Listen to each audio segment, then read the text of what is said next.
Assalamualaikum warahmatullahi wabarakatuh.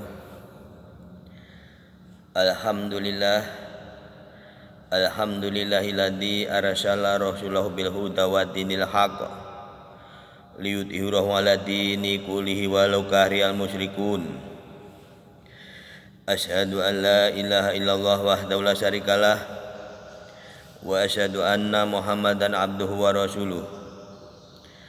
Allahumma sholli wa sallim wa barik ala Muhammadin wa ala alihi wa ashabihi wa man tabi'ahu bi ihsanin ila yaumiddin. Ya ayyuhalladzina amanu taqullaha haqqa tuqatih wa la tamutunna illa wa antum muslimun. Ya ayyuhan nasu taqu rabbakumul ladzi khalaqakum min nafsin wahidah wa khalaqa minha zawjaha wa batha minhuma rijalan katsiran wa nisaa wa taqullaha alladzi tasaaluna bihi wal arham innallaha kana 'alaikum raqiba. Ya ayyuhalladzina amanu taqullaha wa qulu qawlan sadida yuslih lakum a'malakum wa yaghfir lakum dunubakum wa may yuti'illahi wa rasulahu faqad faza fawzan 'adziman. Fa inna asdaqal hadisi kitabullah wa khairal huda Muhammadin sallallahu alaihi wasallam wa syarrul umur muhdadaduha wa kullu muhdadatin bid'ah wa kullu bid'atin dhalalah wa kullu dhalalatin finnar. Jamaah hadirin hadirat muslimin wal muslimat rahimakumullah. Pada session tausiah Ramadan yang ketiga ini saya akan menyampaikan yaitu kelanjutan dari tausiah sebelumnya, bahwa untuk menyambut bulan Ramadan ini agar ibadah yang kita lakukan selama bulan Ramadan, baik ibadah yang mahdoh maupun ibadah yang ghair mahdoh, itu bisa sempurna dalam arti sesuai apa yang dijanjikan Allah, bahwa semua pahala dari ibadah yang dilaksanakan dengan ikhlas, dengan ittiba'i Rasul di bulan Ramadan ini, pahalanya akan dilipat gandakan. Sehingga untuk menyempurnakan bahwa kebanyakan sesuai yang disampaikan oleh para ulama dari tausiah saya yang sebelumnya, yaitu kita harus memperbanyak taubat, memperbanyak istighfar, mohon ampun kepada Allah, kemudian saling memaafkan dan memberi maaf antara sesama, sehingga masuk bulan Ramadan ini mudah-mudahan kita sudah dalam keadaan penuh ampunan dari Allah, sehingga kita bisa melaksanakan ibadah dengan penuh istiqomah, ikhlas, dan merasakan nikmat yang luar biasa karena merasa dekat kepada Allah Subhanahu wa taala. Kemudian di samping kita menyempurnakan taubat, maka kita juga harus evaluasi, yaitu tentang keyakinan, akidah atau tauhid yang selama ini kita pahami. Kebanyakan saudara-saudara kita yang masih dengan tanpa sadar mencampur adukkan keyakinan-keyakinan yang mungkin berasal dari luar Islam, dan jikalau kita pandang dengan ilmu tauhid, itu termasuk bagian-bagian yang menyekutukan Allah atau syirik atau dosa besar. Maka kita harus memperbarui keyakinan kita, pemahaman tauhid kita. Karena tauhid atau akidah Islamiyah ini mempunyai kedudukan yang mulia dan agung di dalam Islam. Karena tauhid ini merupakan dasar pondasi dari segala bentuk ibadah atau amalan yang kita lakukan di dalam Islam. Karena kalau kita perumpamakan, tauhid itu seperti akar bagi pepohonan.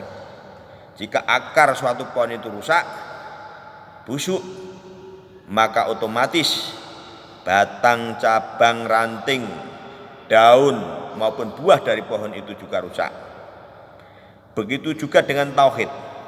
Apabila keyakinan atau tauhid atau akidah kita bercampur dengan keyakinan-keyakinan yang berasal dari luar Islam, sehingga kita berdoa kepada Allah, tapi dalam waktu yang sama kita kurang yakin atas doa kita kepada Allah, kita masih mencari-cari pertolongan ke yang selain Allah.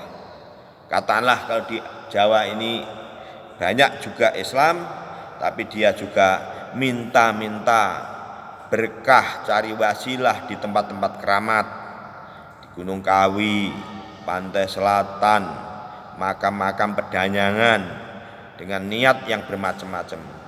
Ada supaya usahanya menjadi lebih lancar, lebih laris, warungnya laris, yang pegawai biar pangkatnya naik dengan mudah, yang belum dapat jodoh supaya segera dapat jodoh. Dia menganggap di tempat-tempat keramat itu bisa dijadikan sebagai wasilah untuk tercepat terkabulnya doa. Sehingga keyakinan-keyakinan seperti ini yang tidak diajarkan di dalam Islam, tidak dicontohkan oleh Rasulullah Shallallahu Alaihi Wasallam, harus kita tinggalkan. Jadi kita harus memurnikan akidah kita, tauhid kita. Karena kalau tauhid kita rusak, kita terjerumus ke hal-hal yang musyrik, syirik, atau menyekutukan Allah, maka sia-sialah semua amalan kita, ibadah yang kita lakukan. Allah berfirman, walaqad uhiya ilaika wa ilal ladina min qablik la in asyrakta la yahbatuna amaluka wa la takunanna minal khasirin. Sungguh telah aku wahyukan kepadamu dan kepada nabi-nabi yang sebelummu, apabila kamu mempersekutukan sesuatu dengan aku, maka hapuslah semua amalmu dan tentulah kamu termasuk orang-orang yang rugi. Ini Quran surat Az-Zumar ayat 65. Jadi ini Allah yang berfirman. Allah itu enggak mau diduakan, enggak mau disekutukan. Jadi kalau kita manusia yang sudah bersuami istri, salah satu suami atau istrinya selingkuh, menduakan dengan orang lain, enggak rela, enggak terima. Apalagi Allah. Sehingga kita harus mengoreksi ulang. Kok selama ini saya masih datang ke dukun, ke wong pinter, tempat keramat, diajari oleh wong pinter supaya kita semedi di sana dengan menyembelih kambing, dus kendit, ayam, sapi dan sebagainya untuk sesaji, kita tinggalkan. Kita harus hijrah menuju keyakinan-keyakinan yang diajarkan oleh Allah dan Rasulnya, yaitu mengesahkan Allah. Karena apa? Kalau sampai mati kita masih mempersekutukan Allah, di samping amalan ibadah kita tidak diterima, maka tidak akan diampuni oleh Allah SWT. Karena apa? Syirik itu adalah dosa yang sangat besar.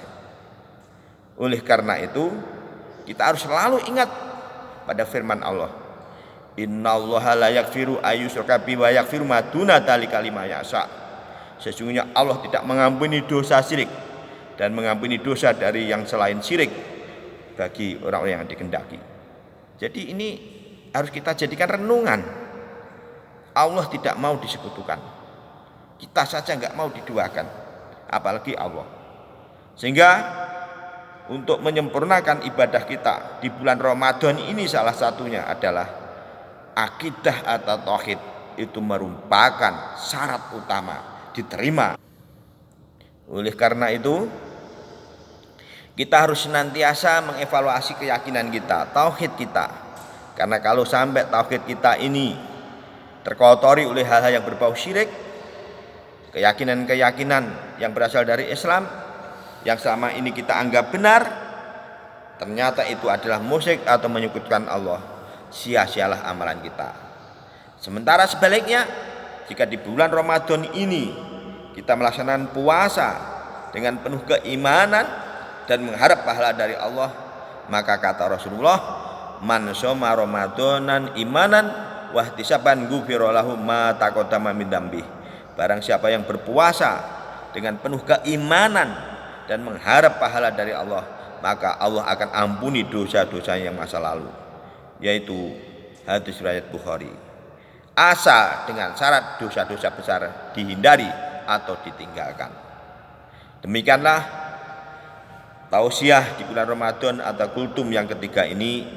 Mudah-mudahan kita di dalam melaksanakan ibadah puasa ini senantiasa mendapatkan bimbingan dan ridha Allah, sehingga semua amalan-amalan selain puasa termasuk sholat, termasuk zakat nanti setelah akhir Ramadan, dan semua niat ibadah dilipat gandakan pahalanya oleh Allah, sehingga kita senantiasa terbimbing menjadi hamba-hamba Allah, menjadi umat Nabi Muhammad SAW, yaitu golongannya orang-orang yang bertakwa, yaitu golongannya orang-orang yang akan mendapat pertolongan di akhirat nanti. Amin, amin ya rabbal alamin. Ada kurang lebihnya, saya mohon maaf yang sebesar-besarnya. Wabillahi taufiq wal hidayah. Wassalamualaikum warahmatullahi wabarakatuh.